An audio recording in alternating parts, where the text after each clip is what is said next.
This is shocking. I'm your host, Steve Van Metre, and thanks for joining me today. And our lead story today, the frightening truth behind what's happening at Target. Plus, we're hearing calls for stimulus from around the world. We'll show you why. And deflation is back in one of the most unexpected places.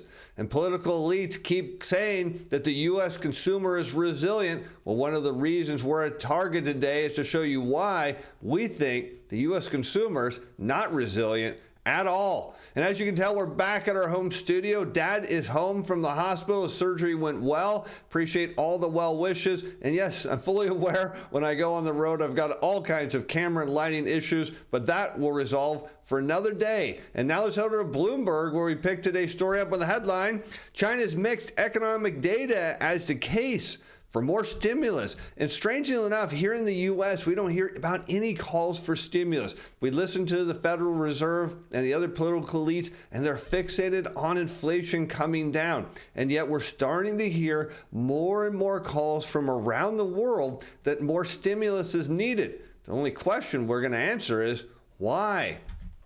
Because retail sales were up there at 7.6% in October from a year earlier, which is great news for China. And in fact, it even beat forecasts. But part of the problem is it was aided by comparisons with a contraction during the same month in 2022. Keep in mind, that's when China was still on lockdown from COVID. So nevertheless, maybe the number's not that good.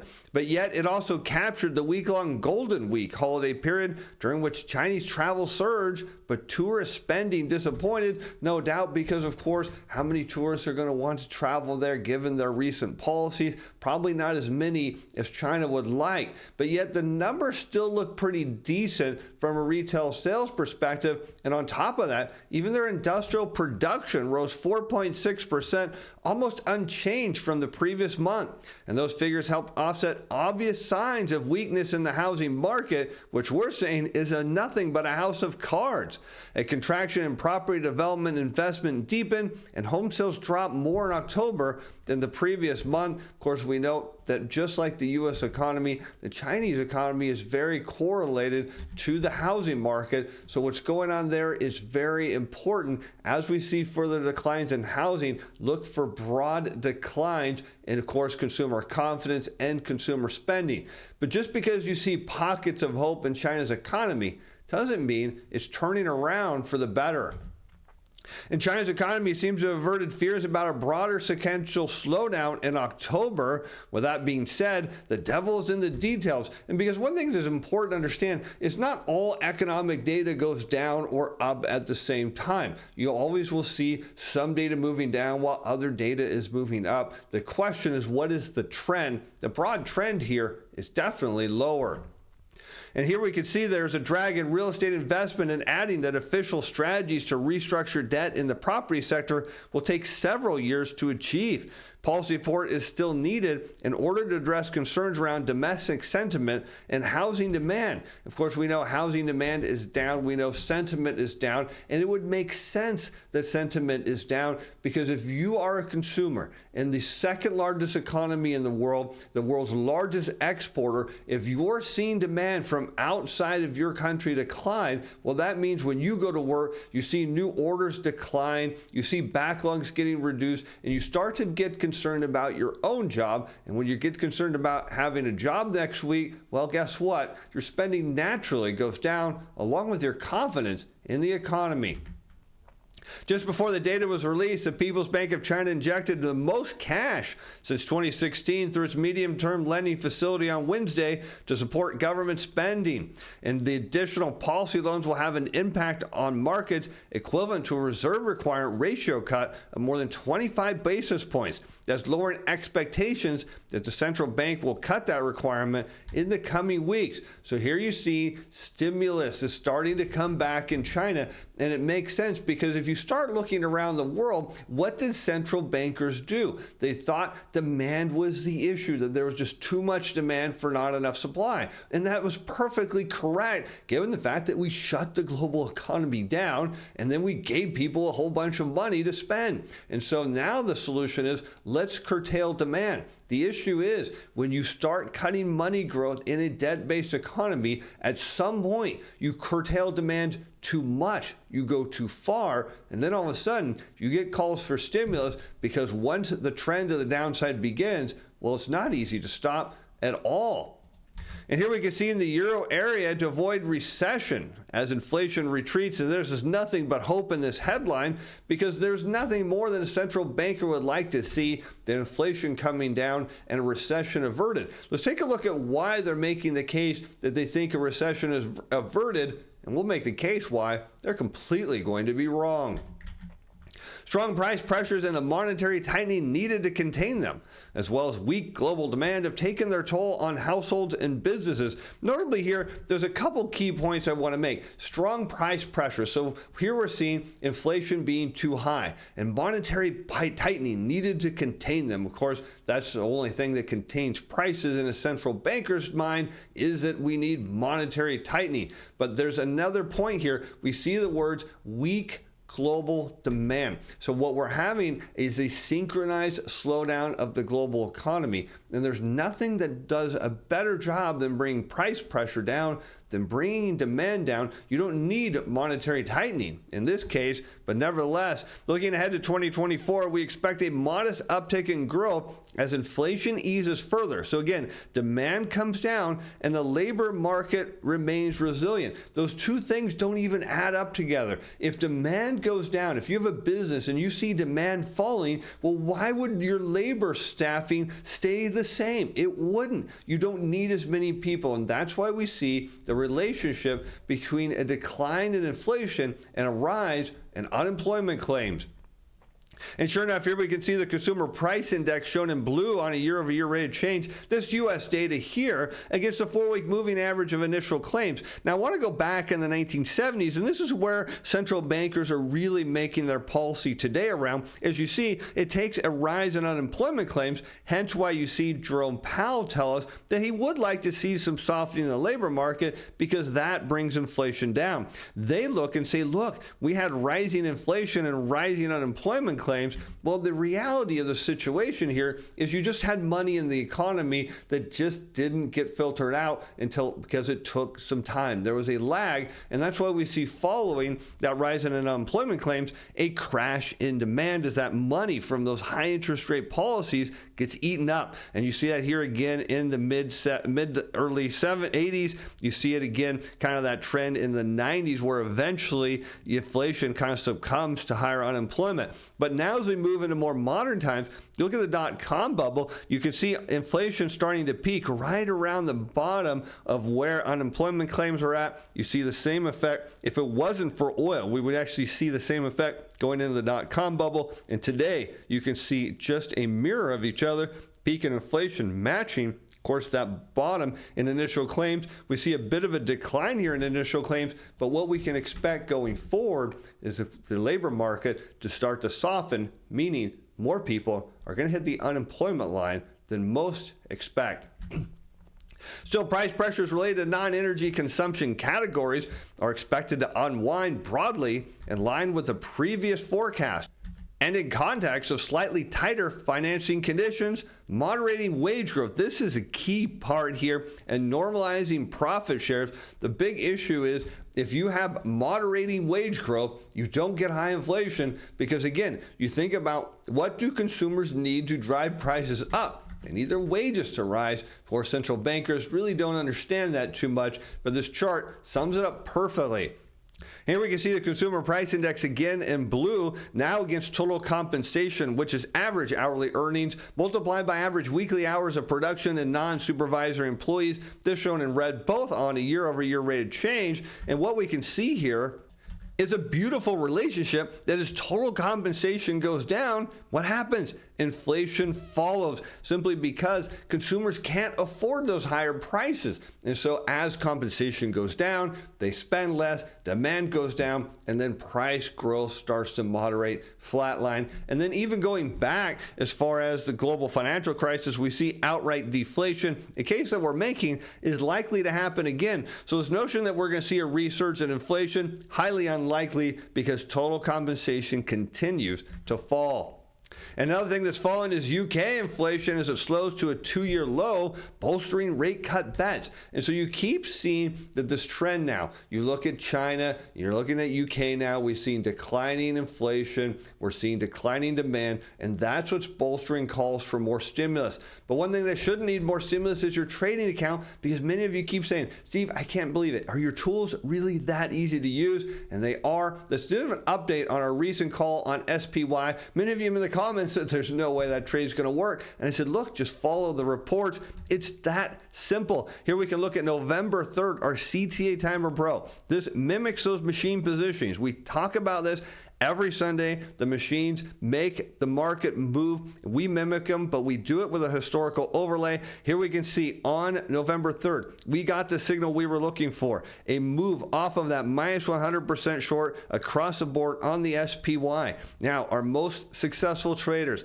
they pair it with our Momentum Timer Pro report. This looks at those technical signals like the RSI and the MACD, the Stoch, and all those other things, smooths them all out and gives you a signal over a 1-day, 3-month, 6-month, and 12-month or 1 month, 3 month, and 6 month window. And we paired it on November 3rd and had a buy count. You put those two together, you would have bought it open on this gap up move. Many of you said it's too little, too late. No way. It was dead on. You'd be up over 3.96% on that trade if you would have bought it open. And guess what? I have added 5 more coupons for a free month for both CTA and Momentum Timer Pro. Links are in the description. Get them before they're gone. Now let's continue, because the drop was even sharper than the 4.7% reading economists had anticipated.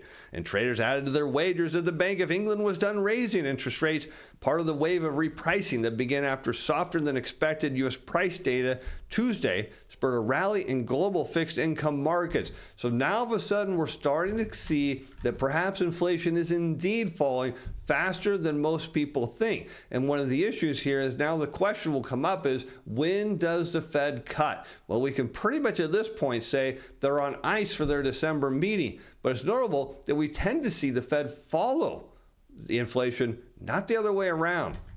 And here we can look back that usually in the past, the Fed was leading the market on inflation, and that's where they get all of their data, their textbooks, all their models come back from the 70s when it appeared that they had absolute control over inflation by using the federal funds rate. But today that has changed. Here you can see as early as the 1980s, when we note there was the change in the Fed's powers and ability to control markets, that inflation came down, the Fed chased it lower. And in fact, inflation continued to fall and the Fed continued to chase it. In the past, they didn't have to do that. Here again, you see in 1990, inflation came down. The Fed had to play chase even lower. It happened again during the dot-com bubble, the global financial crisis, even going into the pandemic, the Fed was playing chase. And now they're going to be playing chase to the downside as well as demand continues to fall, which is what we saw in the CPI report. Of course, you add that to what's going on with Target and the deflation scare we're now starting to see, and it just adds to the narrative why around the world we're seeing more calls for stimulus. In fact, Japan's economy is shrinking. Remember, they tried to tighten monetary policy just a little bit, but we know Japan loves easing, and now backing the Bank of Japan in the government stimulus case. Again, here we're seeing UK, Japan, China, all calls for more stimulus. The only question now is, when does the US get to that position? As gross domestic product shrank at an annualized pace of 2.1% in the third quarter, largely on the back of falling business spending, a lack of recovery in consumer spending, higher imports, this according to Japan. The contraction was much deeper than economists estimate. The yen weakened against the dollar following the release as demand for the yen appears to be strong or weak. And this is a weak result, particularly consumer spending. I thought the summer service sector spending was fairly solid, so the fact that it's fallen is significant. The inflation we're seeing is strengthening households' desire to cut back on spending. Maybe it's not the fact that inflation is cutting back household and spending. Maybe the real issue here is that wages are not keeping up with inflation. This is why we show you the total compensation data, because many of you express this in the comments. You, Steve, look, my pay just doesn't keep up with it. Well, the data actually supports that you're 100% right. But look at what these political elites are saying. They're saying, well, inflation's too high, it's a problem. No, inflation can be high. As long as wages are higher, it's a non-issue. Ongoing inflation partly fueled by a weak yen coupled with sluggish pay growth. That's the issue. May also risk further cooling of consumer confidence. You think? Of course it is, because when pay growth slows, confidence falls.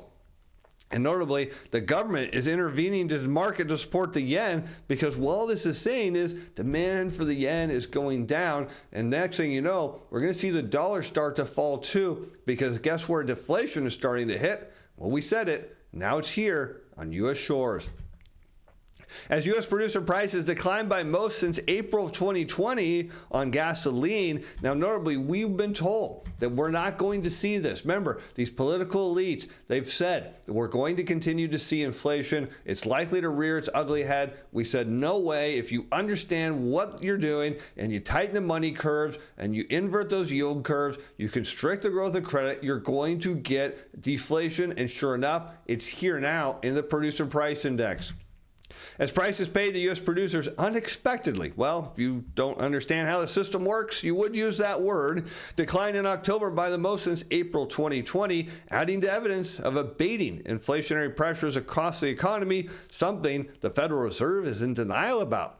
The producer price index for final demand decreased 0.5% from a month earlier, a sharp slowdown that's largely reflective of a decline in gasoline prices, which is interesting because you might remember in a couple shows ago, we talked about how consumers thought gas prices were going to rise and they're actually falling. That's making a big impact on producer prices. Excluding food and energy, the so-called core PPI was unchanged, again adding to the evidence that inflation is going away. And from a year earlier, the overall measure was up 1.3%, while the core gauge posted the smallest annual increase since the start of 2021 as the global economy continues to cool off. And here we can see the producer price index by commodity final demand, the shown in blue, against U.S. regular oil formations gas price in red, both on a year-over-year rate of change. And sure enough, we could have easily said the PPI was headed down. And how did we know? Well, because gas prices were headed down. Just that simple. And now let's take a look here, because here's the numbers. PPI down minus 0.5%. Core, excluding food and energy, goose egg at 0. The year-over-year rate of change for the PPI slowed to 1.3%, excluding food and energy, down to 2.4%. All of these signs, my friends, are of either deflation or further disinflation. And now this brings us to our headline story of what's going on at Target, because what's happening there is outright frightening. As Target stock surges, as earnings overshadow sales decline, and that's all that matters to Wall Street is what earnings are. They're missing the bigger picture that sales are falling, and that means at some point earnings are going to fall. And many in the comments say, but Steve, the stock market goes up even though sales are going down. Well, don't worry. It's all an effect of the part on that Wall Street believes that interest rate cuts are going to bring demand back. That's not how it works. And right now, companies are doing anything they can to keep their earnings up. The problem is they're going to have to do the unthinkable fairly soon. And Target sales fell in the period just before the holiday shopping season as it grappled with choosy shoppers cutting spending on some products and, get this, visiting the stores less often. Comparable sales, those from stores and digital channels operating at least 12 months, fell a whopping 4.9% in the 3 months ended October 28th from last year. And all this tells us is going into the holiday season, what did we tell you was going to happen? The pandemic stimulus money, gone. The student loan repayments, back. And higher interest rates on credit cards, meaning higher minimum payments, that's going to affect consumers. Now we're starting to see it. And what did we get? We had a report from the Federal Reserve not too long ago. You might remember it said, we see no impact from these student loan repayments. Well, you're starting to see it, and Target is getting that data right now. In fact, you notice they mentioned that people aren't going to the store as often. Well, the simple reason why, take a look at gasoline prices. People are starting to plan ahead now and not make frequent trips. And at the same time, Target executives said the company has worked hard to meet its profit targets for the year as earnings grew by 36%, aided by tight inventory and expense management. Analysts expected even better, or $685 million. But yet, here we see more evidence of the U.S. consumer slowing down. We made the case that when banks tighten lending standards for credit cards, on top of all the stuff that's going on, that means consumers can't spend. We covered that in the show yesterday. Today we have the retail sales data, which echoes what's happening at Target. And as we pointed out in yesterday's show, all this means is that as retail sales grow slow, the unthinkable eventually comes. And that means we get hit with layoffs. And the next thing you know, every central banker around the world is wrong.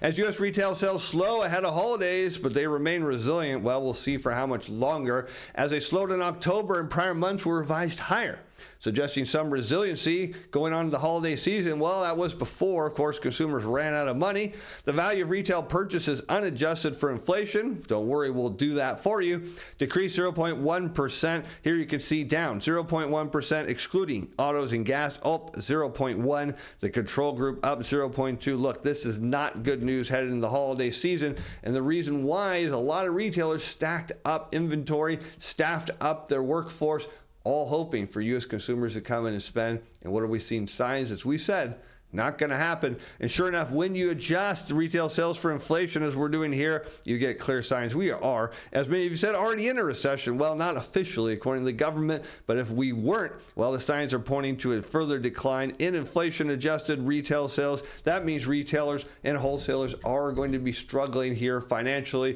through the holiday season. And for a lot of small businesses, that is bad news. And while consumers continue to face hurdles from higher borrowing costs, tighter credit conditions, and elevated prices, a still strong labor market, that's the key word, still strong, not for long, a positive trend in incomes and easing in price pressures should keep spending and growth positive for now. And as somebody mentioned in the comments, boy, if you think the labor market's strong, wait till after the holiday season, and you've got that right, because once the holiday's over, you're going to see a whole lot of people on the unemployment line. And with that, I'm Steve Van Metre. Thanks for watching. Thanks for being fans. Bye now.